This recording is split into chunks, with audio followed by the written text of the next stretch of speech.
Hello everyone, FonderAxe. Where's my body? Where's my... Guys! This isn't funny! Where the hell am I? What the hell? Ah!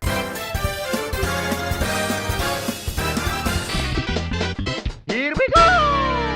Super Mario, you know him, the guy that jumps on mushrooms, saves princesses, unclogs your sink, revolutionizes the gaming industry, teaches your kids how to type. Mario is what some may call one hell of a guy. So when he tells you it's about time to make the jump to 3D, you make the jump to 3D. Okay, Mario, I'm gonna do it. I'm gonna make the jump to 3D. Comedy. Released as a launch title for the N64, Super Mario 64 set a precedent for how games should feel and control in 3D. No, you can't just put the camera behind the player and call it a day. Those are called tank controls, and they make my stomach sad. Instead, you should be able to control the camera separately, which was such a foreign concept back then that this game had to explain it with Lakitu the cameraman. Anyway, I think I'm getting a little ahead of myself here, so let's back up to the very start of this game. It's me, Mario! Oh my god, it talks! Yeah, this was the first mainline Mario game where Mario had a voice. I mean, sure, he talked in some side games and TV shows, but we don't talk about those. Do the Mario! Charles Martinet voices Mario, and he is responsible for giving Mario one of the most iconic voices of all time. It's a play! Super Mario Galaxy! Can you do the Mamma Mia thing? Mamma Mia! Perfect. Is that it? Yeah, bye. Also, I just love how much Martinet's performance clashes with Princess Peach's voice. Oh, I'm sorry. Toadstool. Gross. She just sounds so formal in this game. It makes Mario in comparison look like he's on acid or something. I don't know, could be the shrooms. Drugs can kill, and if you do drugs, you go to hell before you die. Okay, thanks Mario. I prefer not to be in hell before I die. Anyway, Mario comes out of a pipe and... well, now my stomach is really sad. And upset. What is that? Well, I know it's Mario, I'm not an idiot, but my god, he just doesn't look good. And no, it's not the low poly count, it's his proportions. They just seem kinda off to me. Like, why is his head so big and his eyes so close together? I know they didn't have much to work off of at the time because this was, you know, the first time Mario had ever made the jump to 3D, but still, I just can't look at this with a straight face. At least Toadstool looks normal. What about the Toads? Yep, that's P. So the game lets you loiter outside Toadstool's castle for a bit, which is a really good time to get used to the controls. Mario can of course move around in all three dimensions with the analog stick, and he can also jump, punch, kick, breakdance, Do the Mario! triple jump, backflip, side backflip, ground pound, dive, wall jump, and lawn jump, which is easily the best move in the game. Use this as much as possible. Now for a fat plumber from Italy, I mean Brooklyn, Mario is pretty versatile. His movement is tight and his weight feels just right. I just don't like how sometimes it feels like I build up way too much momentum and overshoot my jumps. Also, making Mario do a 180-degree turn is like trying to do a U-turn with an 18-wheeler. It's just really clunky. But other than those minor complaints, Mario controls just fine in this game, and compared to other 3D platformers at the time, he controls like Jesus. Well, now that we're situated with the controls, let's finally enter the castle, and...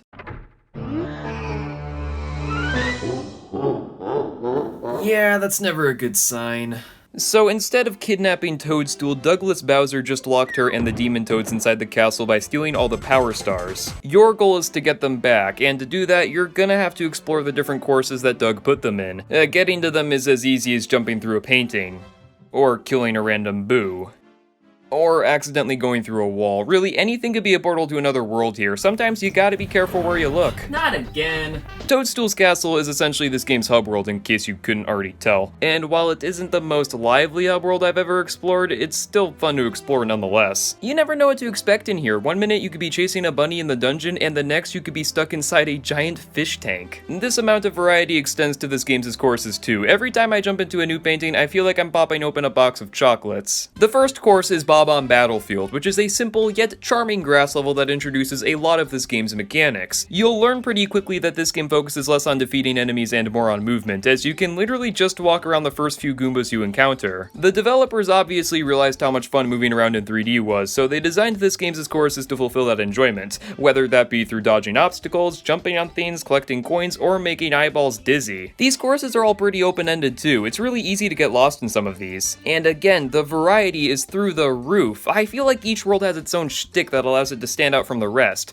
For example, Womb's Fortress has the Womp King. Cool Mountain has this giant slide to slide down. Lethal Lava Land endorses bullying. Big Boo's Haunt has this piano that tries to eat you and a flying book that also tries to eat you, and oh my god, is that blood? Also, Tick-Tock Clock literally takes place inside of a giant clock. How wacky can this game get? Of course, being in 3D, the design of these courses differs heavily from their 2D predecessors. There's no time limit anymore. Mario now has a health bar, he can now take fall damage, he now has a limited lung capacity, and the power-ups in this game are sheer garbage. Yeah, the Red Mushroom, Fireflower, Starman are nowhere to be seen here. Instead, we have the Wing Cap, Metal Cap, and Vanish Cap, and they each follow a strict time limit for usage. And while this is very lame, it makes sense. These power-ups only serve to aid you in the moment. They're not an additional perk to Mario's moveset like the Fireflower or Cape Feather. More often than not, these are just required to get through a small portion of a course and are rendered useless shortly afterwards. There's also only 15 courses in this game, a far cry from the 72 found in Super Mario World. Now, to make up for this, each course contains 7 different objectives to complete, with the end goal always being obtaining a Power Star. There is a grand total of 120 of these things, but you only need 70 to reach the final Bowser fight. There's also no set order to which stars you obtain. The only restrictions put upon you are these doors that each require a certain number of stars to be opened. But again, it doesn't matter which stars you get, as long as you reach all of Bowser's quotas at the end of the day, you're good to a go. Speaking of Douglas, you fight him 3 times in this game, and they all suck. You see, this game has this trope with certain bosses where you have to run around to the back of them and either attack them from there or throw them, and sadly Bowser's fight is no different. You have to grab him by the tail and spin him around, and with that momentum, you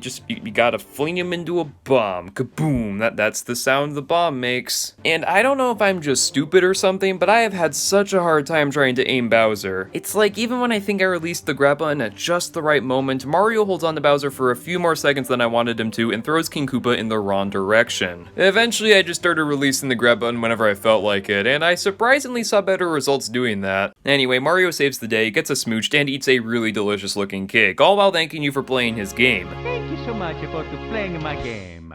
Wait, he knows he's in a game? And thus concludes Mario's first romp into 3D, and it being Mario's first romp into 3D, it's aged like a tomato. First off, the only indication this game gives you to the location of a power star is a little riddle at the star selection screen. These can be pretty cryptic sometimes, and could easily trip up newcomers such as myself when I first played through this game. Some courses are just completely hidden from the player too. I found Big Boo's Haunt to be the worst offender of this. When I first played through this game, I didn't even know this level existed until long after I defeated Bowser. Also, some of the stars in this game are just kinda dumb. Like, why does standing on these 4 pillars open up the top of the pyramid? Would it really have killed them to put a little, oh, I don't know, a button or a switch on top of them to better indicate that this will happen? Also, how was I supposed to know what order to open these chests in without completely guessing? Why is the exit to the maze in Hazy Maze Cave so well hidden? Why does blasting Mario into this one specific wall unlock a power star? And why does Toad look so weird? Also, 100 coin missions are dumb. You know, as revolutionary as this game is, some of its game design really baffles me sometimes. It's almost like this was Nintendo's first time making a 3D Mario game. Also, I've said it before and I'll say it again. This game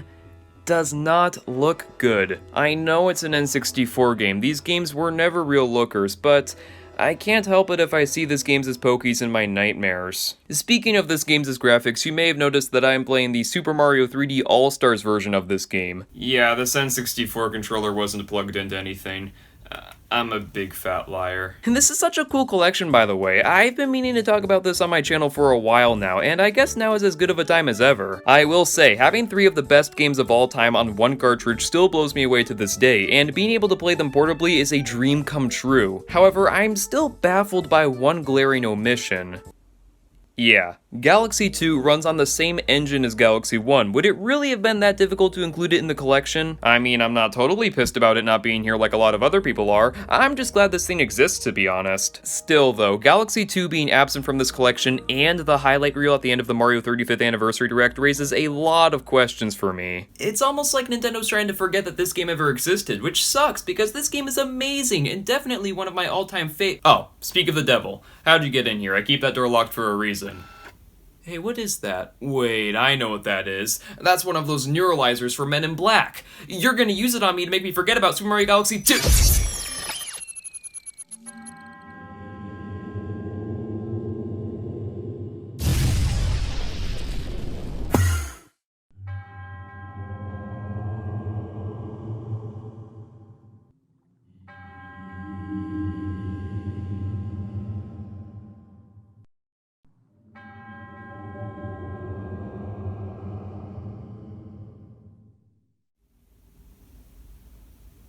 Oh, God, I think I just blacked out for a bit. Oh, Super Mario 64 is on my Switch! This is the definitive way to play this game. Officially, that is. Listen, I've played through both versions. I'm qualified to have that opinion. 3D All-Stars gave this game a much cleaner look. It's like putting glasses on for the first time. Whoa! We're also given the advantage of being able to use the Nintendo Switch Pro controller, which has a much better analog stick than the N64's controller.